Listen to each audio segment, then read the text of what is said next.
तरह से मिश्रित परिणाम रहा है और लोगों में अभी भी भाजपा के प्रति भरोसा है। तभी जनादेश केंद्र में सरकार बनाने का मिला। हम कुछ सीटों से पीछे रह गए।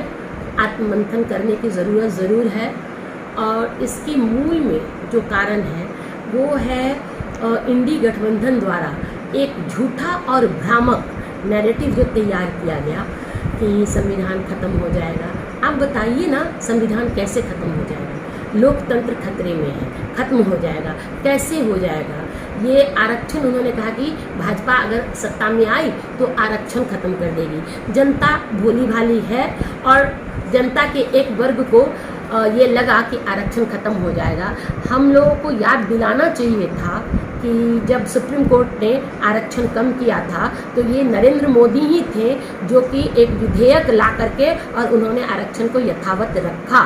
तो आरक्षण भी कैसे ख़त्म हो जाएगा? तो इस पर डिबेट होनी चाहिए। और ये जो 5 साल हमारे सरकार को मिला है, हम इसमें जनता को यह विश्वास दिलाएंगे कि न तो आरक्षण खत्म होगा, न लोकतंत्र खतरे में है और न हमारा संविधान खत्म होगा। ये एक झूठ का नैरेटिव विपक्ष ने तैयार किया और लगातार कहते हैं कि 100 बार एक झूठ भी बोला जाता है तो वो सच्चा हो जाता है। तो उनके नेताओं ने यही किया क्योंकि उनके पास कोई रोड मैप विकास का था नहीं। लेकिन फिर भी वो पूरा विपक्ष मिलके जितना है उससे ज़्यादा अकेले भाजपा है। एनडीए में अकेले भाजपा के सीट पूरे विपक्ष मिलके, इंडी गठबंधन मिलके जितने हैं उससे ज़्यादा है। तो मैंडेट तो जनता ने हमें दिया है और हमें जो कमियां रह गई हैं उस पर विचार करके और नए सिरे से हम लोग फिर से प्रयासरत होंगे कि जनता के बीच में जा करके और सच्चाई को रखा जाए। और हम विपक्ष से प्रश्न जरूर करेंगे, हम डिबेट करने के लिए तैयार हैं कि संविधान कैसे खतरे में है, लोकतंत्र कैसे खत्म हो गया है। ये चीज़ें जो उन्होंने नैरेटिव किया इसकी हम काट करेंगे और अच्छे से हमारी सरकार चलेगी। अगले 5 वर्षों से इतिहास तो मोदी जी ने रच ही दिया है कि तीसरी बार वो प्रधानमंत्री हुए हैं। इस भारत देश के आज के इस दुनिया में जहाँ सब कुछ इतना फास्ट है उसमें भी उन्होंने अपनी साख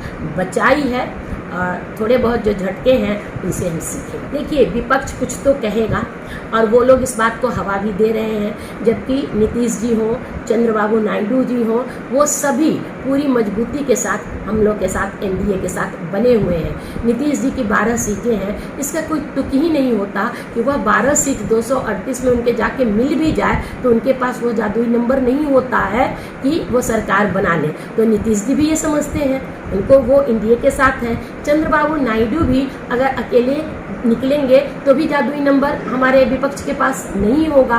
तो ये बातें दोनों जानते हैं। हाँ, अब एक साथ सभी नेता जा करके और सभी निर्दलीय जा करके उनसे मिल जाएं तभी ये बात हो सकती है। तो ऐसा होगा नहीं। लोगों का अभी भी भाजपा में भरोसा है। नीतीश जी हमारे साथ हैं, चंद्रबाबू नायडू हमारे साथ हैं। हमारे चैनल के माध्यम से पीएम मोदी साहब क्या कहना चाहते हैं? पीएम मोदी से मैं यही कहना चाहती हूँ कि जो भी चुनाव है हम लोग जो भी जीते हैं वो अभी उन्हीं के नाम पर जीते हैं। तो अब वो टास्क दें और सांसदों को दें, सभी को दें कि काम इतना बढ़िया हो कि मोदी नाम केवलम का बैतरनी हमें पार न करना पड़े। टास्क दिखे सांसदों के द्वारा किया गया। और कहीं अगर हम तो छोटे कार्यकर्ता हैं और हमारी एक बड़ी लंबी चौड़ी टीम है, लेकिन अगर कहीं प्रत्याशी चयन में भूल हुई हो, कहीं भीतरघात हुआ हो तो वो हमारे नेता होने के नाते उन चीज़ों को देखेंगे और देखेंगे ही, हमें ये विश्वास है।